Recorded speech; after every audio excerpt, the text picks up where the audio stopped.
I bought this Krups burr grinder. It's a flat burr grinder. I was really excited about it. It was less than $100. These are the reasons it's going back. In the morning I make 3 cups of coffee. Why? Because it fits in my thermos. They're 20-ounce thermoses. 3 cups of coffee is 20 ounces. Is 18 ounces. So I make 18 ounces of coffee every morning.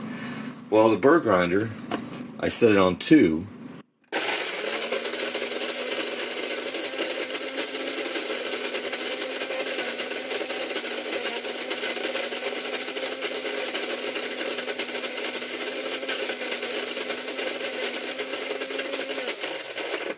This is 2.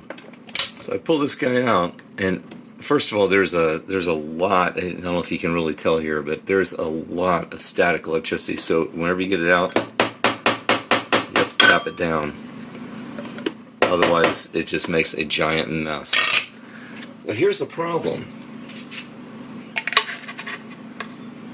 1, 2, 3,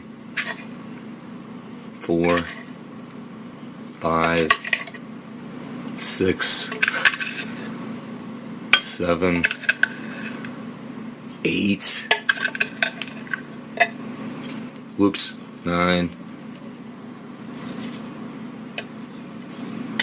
10. So it's 10 tablespoons of coffee. Well, I'm not trying to grind for the week or for 3 days. I'm trying to grind for 3 cups. So, yeah, this is obviously not going to work, and it's going to be going back. Anyway, I thought that you'd like to see it. The grinding itself is great. I mean, the actual grinds, they're great. But you know what? Any of them can do that. It's the quantity.